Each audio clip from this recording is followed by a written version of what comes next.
Okay, so jom kita tengok soalan function. Okay, soalan function ni dia bagi tahu diagram shows the composite function Hg that maps P to R. So soalan dia minta kita function that maps Q to that maps P to Q yang ini. So kalau daripada sini konsep asas dia, awak kena tengok dekat sini jap. Copy and then saya paste kan. So macam mana kita nak belajar baca diagram ni, macam mana kita nak baca dia. So kalau dia HGX, so awak kena baca dia daripada belakang lah, which is H tu adalah dekat sini, H tu adalah dekat sini, and then G tu dia akan ada kat sini.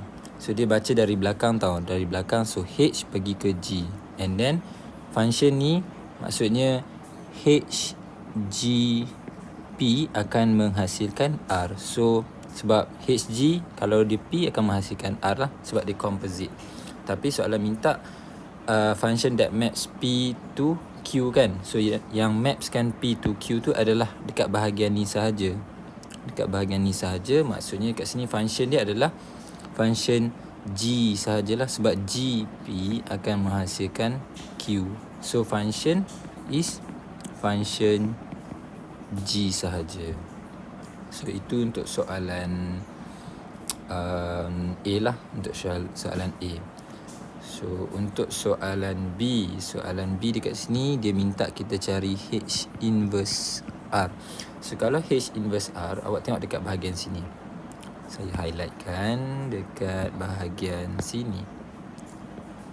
Bahagian sini pula. Okey.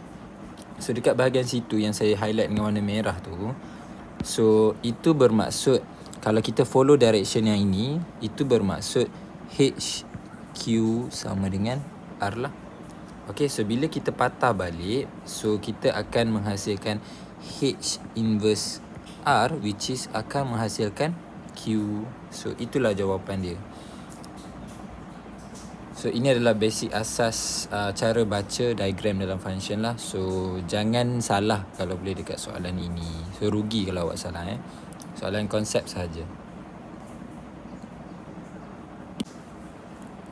Okay, so jom kita tengok soalan nombor 2. It is given that the function fx sama dengan ax tambah 7, and then gx sama dengan 5x tolak 1, dan last one kita ada fgx sama dengan 5ax tambah b. So soalan minta kita express a in terms of b. So kalau yang condition macam ni, apa yang awak boleh buat is start dengan yang besar dululah. So yang besar dia adalah fgx sama dengan 5ax tambah b. So this one yang besar yang awak tahu. And then fgx, lagi satu awak boleh tulis dia juga dalam bentuk fgx. So this one is, awak tahu yang fgx tu adalah 5x tolak 1. So jadi ini menunjukkan adalah bentuk f dan juga bentuk x. So dia jadi fx. So sebelum ni awak tahu yang fx awak adalah ax tambah 7. Jadi bila dah jadi macam ni, awak kena gantikan yang fx awak tu dengan gx lah. So gantikan dia dengan gx. So ax tambah 7. Sorry, a dekat x awak kena gantikan dengan gx tambah 7. So sekarang awak dah tahu yang gx awak tu adalah fgx adalah 5x tolak 1. So dekat gx tu pun kena gantikan dengan 5x tolak 1 tambah 7. So apa yang awak akan dapat dekat sini adalah fgx tu ialah 5ax tolak a tambah 7. So disebabkan fgx yang ini adalah sama dengan fgx yang ini, so kita boleh buat compare dekat sini, which is fgx tu akan mestilah sama dengan fgx juga kan. So fgx yang kita ada awal-awal adalah 5ax tambah b. So yang baru kita dapat adalah 5ax tolak a tambah 7. So sekarang apa yang next step awak nak kena buat adalah awak kena comparekan dia. Awak kena compare. So dua benda yang awak boleh compare dekat sini adalah this one. Awak boleh comparekan yang bahagian X ni dengan bahagian X ni. So yang lagi satu awak boleh comparekan dia dengan yang belakang ni semua dengan yang belakang ni. So kalau awak compare yang first ni, so 5A sama dengan 5A. So awak tak boleh menghasilkan apa-apa lah sebab soalan minta kita express A in terms of B. So apa yang awak nak kena buat is compare yang belakang tu. B sama dengan negatif A tambah 7. Jadi pindahkan A sama dengan 7 tolak B. So inilah jawapan dia. So dia tak susah tapi idea yang awak nak kena start tu. Alright. So that's how you answer this question. Okay, untuk soalan B, so dia bagi tahu the diagram shows the function f(x) sama dengan x tolak 3 where c is a constant. So dia bagi diagram kat sini, and then next apa yang awak nak kena buat is tukarkan dalam bentuk penulisan matematik lah, which is f(x) sama dengan x tolak 3c. And then lagi satu info yang dia bagi dekat sini adalah kalau x tu sama dengan 3, and then function kita akan menghasilkan 12 lah. Meaning to say, kalau F3, awak akan dapat jawapan 12. Okay. So, jadi disebabkan this one, X tu dia tukarkan kepada 3. So, awak pun boleh tukarlah dekat sini pun kepada 3 sebab this one kan. So, dia X tu tukar and then X yang lain pun akan bertukar. So, maksudnya, so awak tahu yang F3 sama dengan 12. So 3 tu tukar kepada X. So function kita adalah this one. Awak kena tukarkan X tu kepada 3.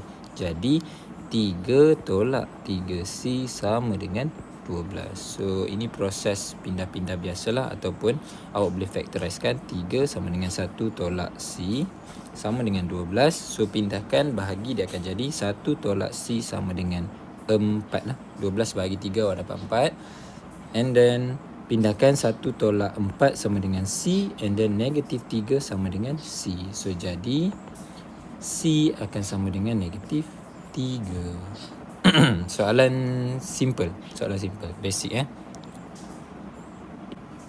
Okay, let's move to soalan nombor 3. So soalan nombor 3 dekat sini bagi tahu it is given that the function hx adalah 4x tambah 3, and thenghx adalah yang ini. So soalan first dia minta kita H inverse X. So H inverse X adalah, macam mana awak nak kena buat is, first step awak kena tulis dulu let Y sama dengan HX lah. So tak kisahlah apa-apa jenis inverse sekalipun. Kalau awak nak buat inverse kepada dia, contoh fx, awak nak buat inverse kepada fx, awak kena tulis let Y sama dengan fx. Kalau dia bagi gx, so nak cari inverse gx, buat let Y sama dengan gx. Lepas tu awak dah tahu yang hx awak adalah 4x tambah 3 kan. So gantikan saja tempat hx tu dengan 4x tambah 3. So next step is awak kena pindah-pindahkan bagi x tu jadi tajuk pula. Bagi x tu jadi tajuk. So maksudnya kat sini y tolak 3 sama dengan 4x, and then y tolak 3 per dengan 4 sama dengan x. So meaning to say, apa yang terjadi dekat sini adalah dia akan jadi inverse kepada H tu. Tapi disebabkan inverse tu dia jadi dalam bentuk ni, so kita kena tulis jawapan akhir kita adalah H inverse Y sama dengan Y tolak 3 per 4 lah. Tapi disebabkan soalan minta X tu kan, so awak kena tukarkan Y tu kepada X. So H inverse X sama dengan Y semua kena tukar kepada X. So X tolak 3 per 4. So ini je lah, just follow saja step, and then tak kisahlah soalan tu macam mana sekalipun, awak just tukar-tukar, pindah-pindah, and then last one awak kena dapat balik yang macam ni. Itu untuk soalan A. Kalau untuk soalan B, macam mana kita nak buat? So untuk soalan B, dia minta kita cari GX. So minta kita cari GX. So yang kita ada info cuma GH X sahaja kan. So GHX adalah 16 X kuasa 2 tambah 8 X tolak 6. Alright. So now apa yang kita nak kena selesaikan dulu adalah, selalunya kalau soalan macam ni is the idea comes from awak punya previous answer. Usually lah, selalunya. So macam mana kita nak apply H inverse tu dalam soalan ni?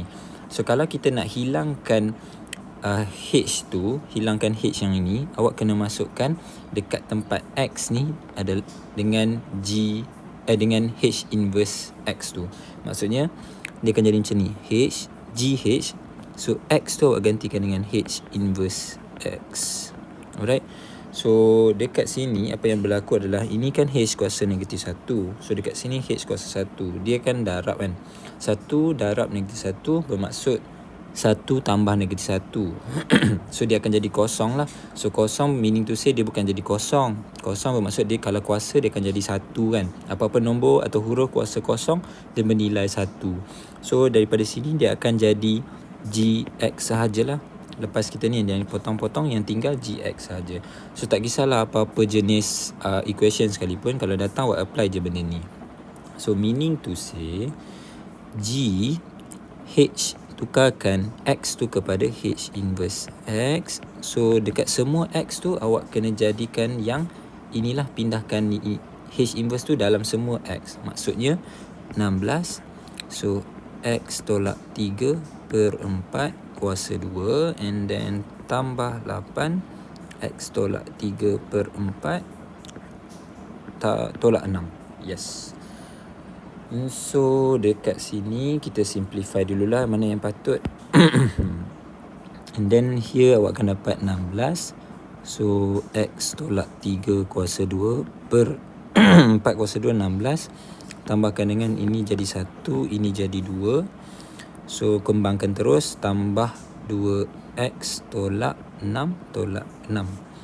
So this one awak boleh cancel out. So yang tinggal dalam tu bracket. So kembangkan X kuasa 2 tolak 6X tambah 9 tambah 2X tolak 12. Okay, and then last one is X kuasa 2. Dan pilihkan geng dia, awak dapat tolak 4X. 9 tolak 12, awak akan dapat tolak 3. So inilah jawapan akhir awak. GX awak adalah ini. So ini bila sampai dekat sini saja, dekat sini adalah basic function. Bila sampai je masuk dekat bahagian bawah ni, ini adalah konsep basic algebra biasa. So awak kena strongkan awak punya algebra untuk awak mahir dalam topik function. Okay, untuk soalan nombor 4, so jom kita tengok sama-sama. So the diagram below shows the relation among set A, set B dan set C. So daripada A tu ke C, ini dia punya function lah. And then dia bagi tahu kat sini, given that set A maps to set B by the function of this one. Okay, and then maps to set A, maps to set C. Maksudnya daripada A tu pergi ke C adalah PQX ni. Okay, so soalan nombor 1 dia minta kita buat kat sini, write down the function that maps set A to set B by using function notation. So cara awak nak baca dekat sini awak kena hati-hatilah. So cara baca dia adalah daripada belakang. So kalau awak nampak kat sini PQ, maksudnya cara baca dia P duduk kat belakang and then Q duduk kat sini. Alright. So makna kata dekat sini this is your X lah. So QX akan menghasilkan this one, this, and then P this one akan menghasilkan this one, P this one akan menghasilkan this one lah, akan menghasilkan C, PB akan menghasilkan C. Tapi dia dah bagi tahu kat sini set A maps to set B adalah this one.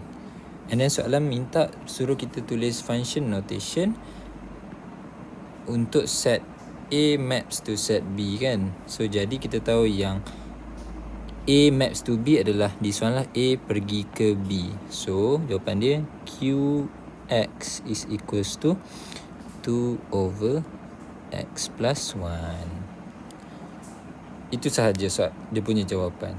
Alright, so soalan nombor 2 dia minta find the function which maps set B to set C.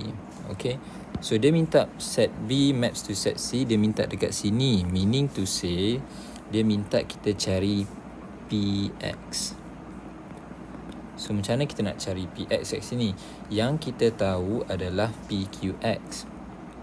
PQX yang kita dah tahu kan.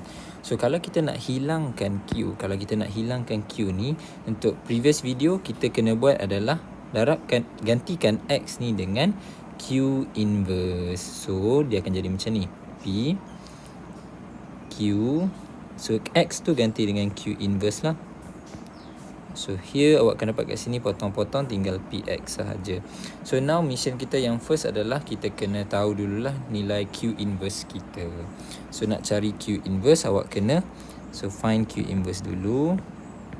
Awak kena let Y sama dengan QX. So QX kita adalah 2 per X tambah 1. So pindah-pindahkan. So Y darabkan dengan X tambah 1 2, dan X tambah 1 sama dengan 2 per Y.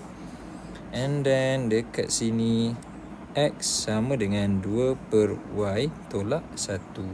So maknanya tukar balik nilai Y tu kepada nilai X. So Q inverse kita X sama dengan 2 per X tolak 1. Okay, so dekat part sini awak patut clear dah lah. Awak sepatutnya dah mahir. Saya pindahkan sekejap. Right there. So now kita nak cari PX. So masukkan saja nilai yang biasa yang kita buat tu lah. Okay. So PX sama dengan PQ. X tu gantikan dengan Q inverse. So PQ tu gantikan X dia dengan Q inverse lah. So dia akan dapat dekat sini Q inverse is 2 over X minus 1 square minus 2 over X minus 1 plus 1. Okay. So dekat sini awak simplifykan siap-siap. So kembang-kembangkan, awak akan dapat dekat sini 2 kuasa 2, so 4 over X kuasa 2, and then tolak, so dia akan jadi, sekejap kita kembangkan dulu macam biasa, slow pula. So 2 over X minus 1 and then 2 over X minus 1. Right, so this one darab masuk sahaja, minus 4 over X plus 2 plus 1. So this one kita expand, awak akan dapat kat sini 4 over X square, and then minus 2X minus 2 over X minus 2 over X plus 1 minus 4 over X plus 3. And then dekat sini awak akan selesaikan sahaja, which is 4 over X square, sebab dia seorang sahaja X square, and negative 2 minus 4 dapat negative 8 over X lah. So plus 1 plus 3, so dapat plus 4. Yap. So jadi nilai akhir awak PX akan sama dengan 4 over X kuasa 2 tolak 8 per X tambah 4. Yes, that is how you answer this question lah.